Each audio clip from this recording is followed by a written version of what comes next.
What's up, fam? So, welcome back to another exciting section. So, where we're going to, do some statistics and yep, having fun with code. It's been a long time, but I'm back again, and hopefully this time around I'm going to be, consistently posting more and more videos on any analysis I do. Yep. So today we're going to be crunching some numbers on Manchester United versus Tottenham. So, we have this Europa League final, which is coming up on the 21st of May. And so let's try to see which team has a bigger chance of, uh, of winning this Europa League. So we're going to be using Python for our analysis. And the Python is going to be some of the libraries such as pandas, scikit-learn, gonna do some data magic, and so let's dive deep into our analysis. So my first step, as usual, if you can even check in my previous videos, I usually start by importing the necessary libraries.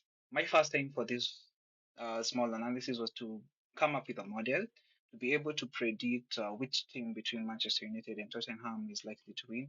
But upon trying to create a model or a classification model, I saw that the data is kind of small, so the data won't the models won't have enough data to be trained on, and that can lead to inaccurate models. So I just decided to do just the EDA and be able to draw some insights from the EDA, from the graphs, and to see which team is more likely to win the Europa League Cup final.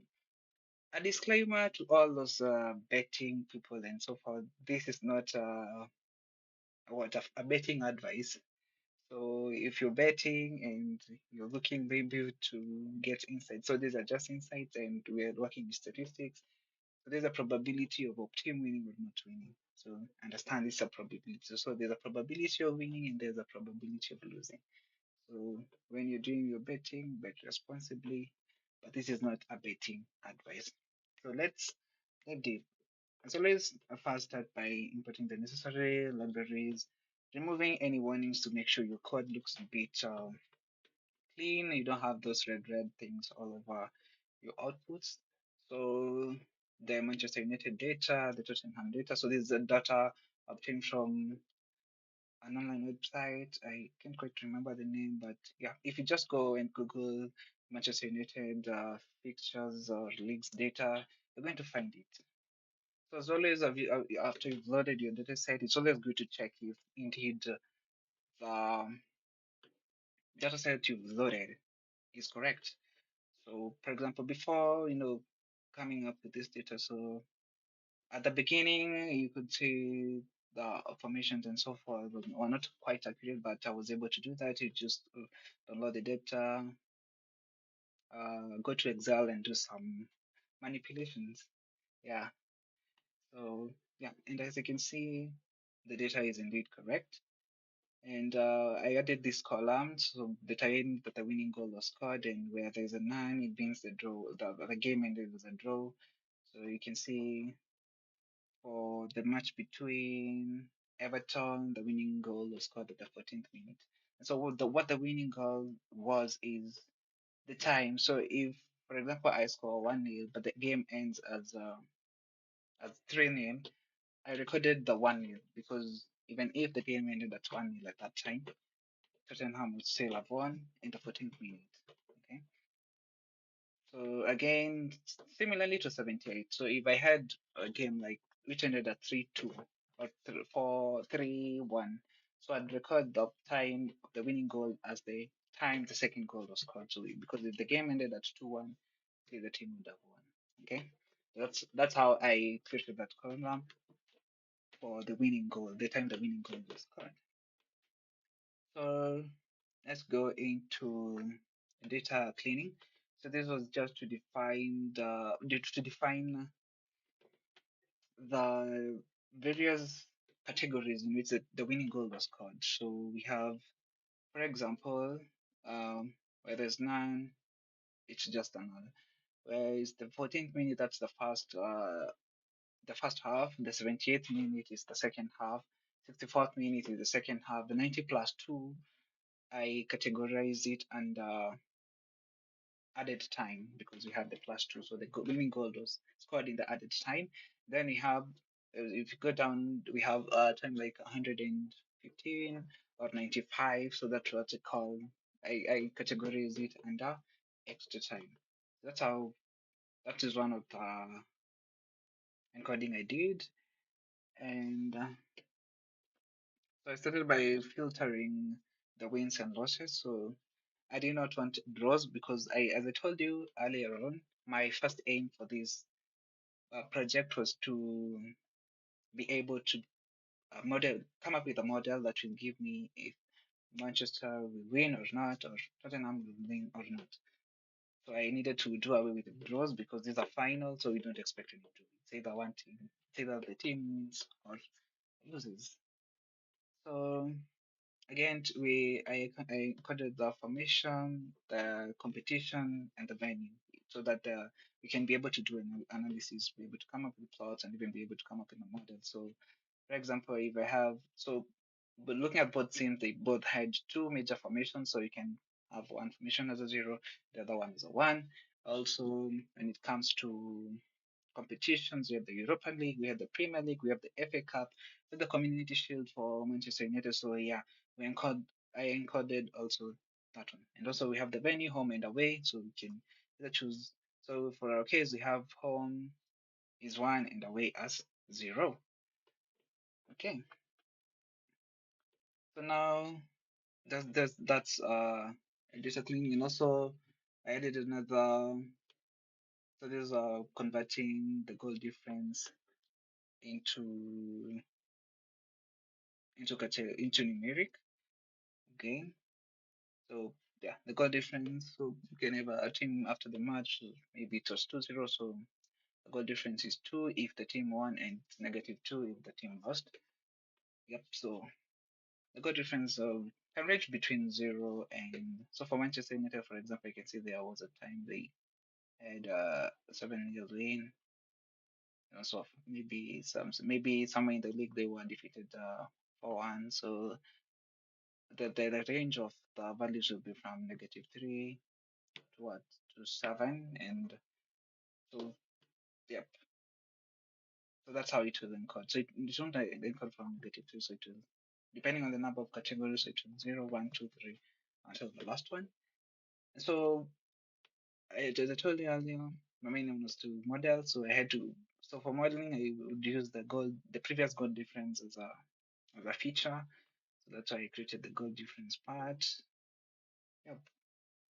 So now we pre-process the data to be able to convert the winning time goal into categorical and everything that we've talked about up there. And so the next thing was to come up with visualization to be able now. So this is now the part you're going to be looking at today. So we're going to look at the visuals, the graphs, and there's also the summary to be able to come up with a prediction of which team between Manchester United and Tottenham is going to win the Europa League final.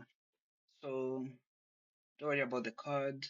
So I'll not dive deep into it because yeah.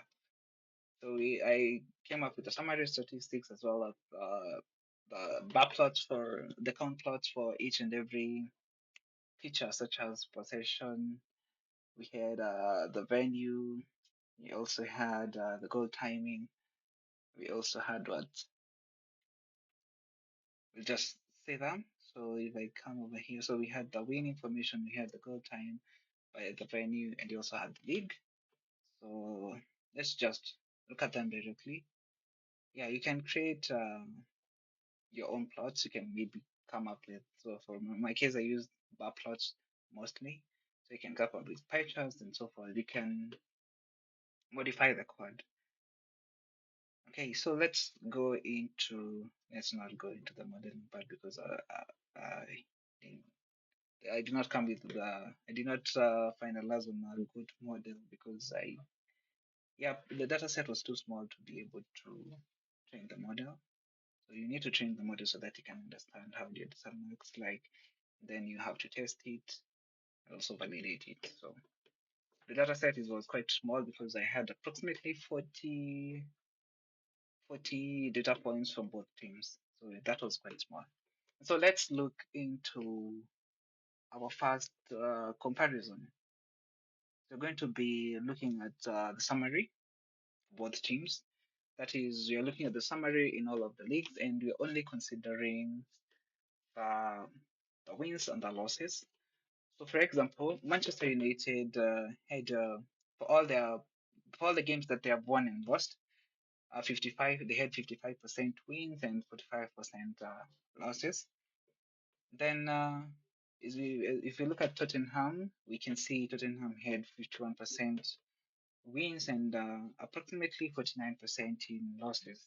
So, if we check between the two teams, so you can see that Manchester United have a higher winning rate as compared to Tottenham. But although it's a very small margin, 51% and 55%, that's like 4% difference, and it's not quite large. So again, when you look at the average possession for Manchester United in terms of games won, so in the terms of games won, they had approximately 57% possession, and in the games lost, they had 55% in the games possession in the games lost. So looking at the two, you can see that Manchester United has been dominating possession in both cases, both the times they've won and the times they've lost. But the times they've won, they have tend to have more possession than the times they've lost. So looking at the average possession in wins for Tottenham, it's at 53%, and for the losses, it's at approximately 55%. So you can see that Tottenham, when they possess more, they tend to lose, which is kind of ironical. But also in the terms of wins, 53% is not that bad of a percentage. It's more than 50%, so they have dominated more than the other teams. So when it comes to Tottenham, the most time they've possessed the ball, they tend to lose. But when they have less possession, or rather a lower possession than the one they had when they lost the game, so they tend to win. So looking at the board summaries, we can see that Manchester United have a higher winning rate as compared to Tottenham. And so from the summaries, you can see that just the summary, looking at the summary alone, all other factors constant, you can see that Manchester United has a higher chance of what? Winning the Europa League. So let's go to another feature. So we go to the winning formations. So if I look at the winning formations for Manchester United. So Manchester United have won 15 of their games using the 3-4-3 formations and 7 of their games using the 4-2-3-1 formation. So if they play with the 3-4-3 formation, they are likely to win the game.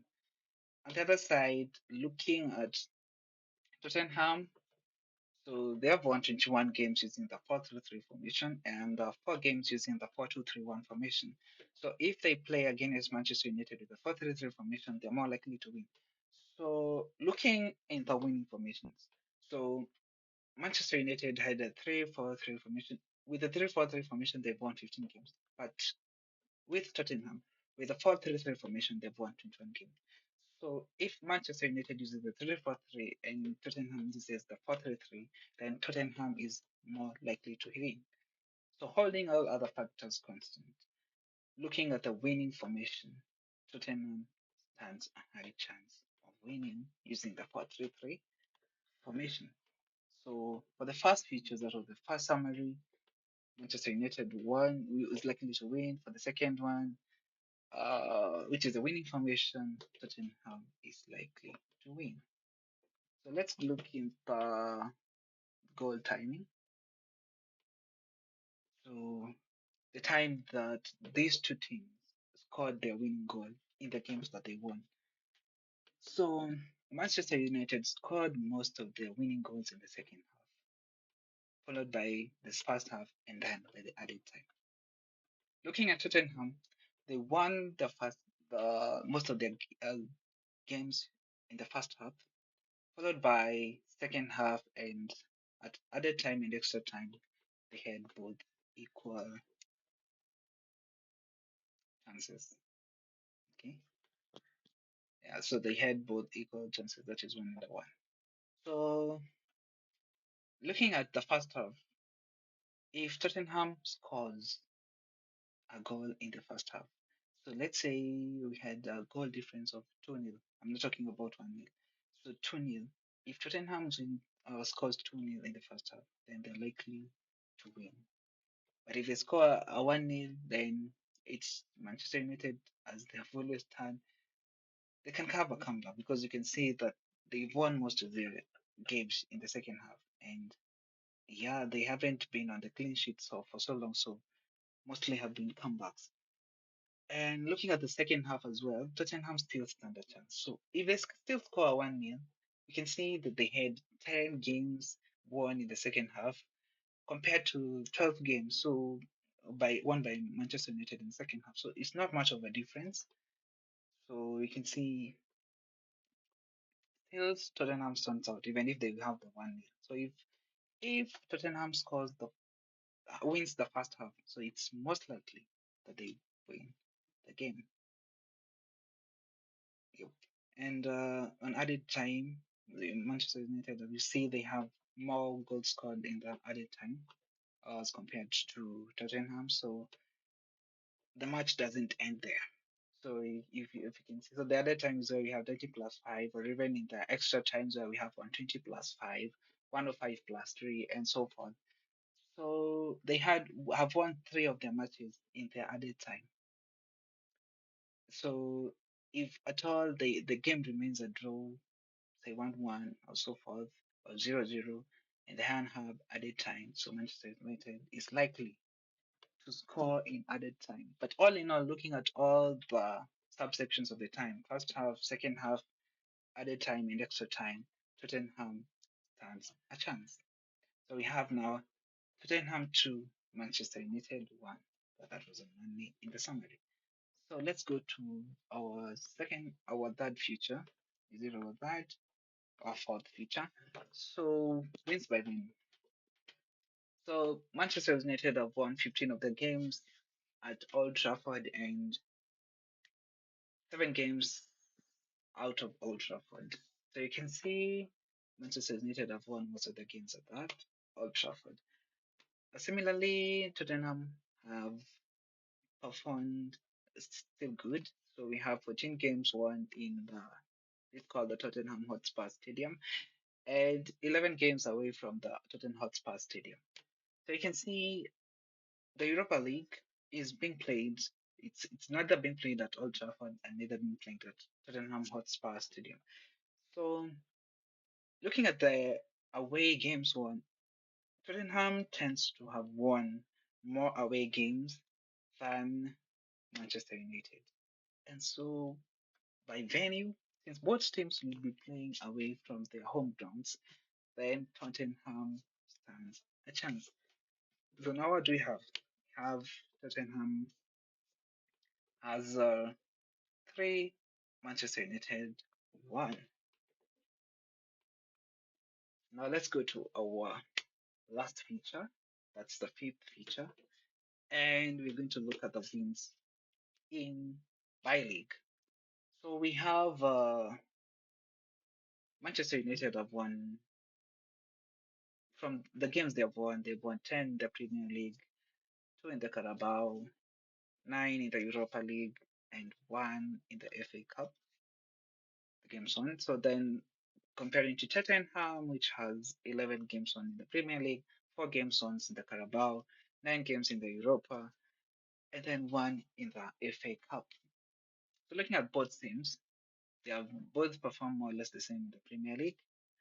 Uh, Tottenham has dominated more in the Carabao Cup. It has more wins, 4-2. Then in the FA Cup, they're both the same. So looking at our main agenda of the 21st of May, so it is the Europa League. So we have 9 for Manchester United and 9 for Tottenham. But remember again, Manchester United is unbeaten in the Europa League. It stands unbeaten. So they've never lost a game. It's either a win or a draw, as compared to Tottenham, which might have some losses, some games lost. And since they both have the same amount of wins in the Europa League. But so we're going to look at the dominance. So if you look at Manchester United, it has been unbeaten in the Europa League. So if it's by the wins per league, so Manchester United has kind of won in staying on track in the Europa League. And therefore, this means that Manchester United stands a chance to win the Europa League in comparison to Tottenham, even though they have the same number of games won in the Europa League. Still, Manchester United stands a higher chance because they have been unbeaten in that league, and so they would want to continue with that. So there's a higher probability that they also win the, the Europa League. So this is now three for Tottenham. So Tottenham has dominated in terms of winning formations, goal timing, and wins by many, whereas Manchester United has dominated by summary and the wins per league. But again, this is football. As I've told you, there's not any betting advice, there's not unfinished. We are just crunching the numbers and trying to see which team stands out a chance. So looking at all the five features, that is the wins per league, the wins by venue, the goal timing when winning, the winning formations, and the summary, is a high probability of Tottenham taking home that Europa League Cup. So I'm a Manchester United fan, and this is football. So yep, according to now, whatever we've analyzed, Tottenham stands a chance. But I still wish my team all the best. I love it. I will still support it, and hope to see you in the next one. Most probably maybe after a week or two, and we'll now dive deep into some other analysis. Yep. So see you, and also I need. I know there can be there will be an expert watching this video, and I'd like to know which model is better, which classification model is better when it comes to handling small data sets. And I'd really appreciate it. So you can just go and comment on, I'll still post this one on LinkedIn. So you can go search for me at Anderson Kanju on LinkedIn and comment there on a post I'll share on this analysis, and tell me which is the best model to classification model to handle small data sets. Yep, I'll really, really appreciate that. And see you in the next one. Have a good one.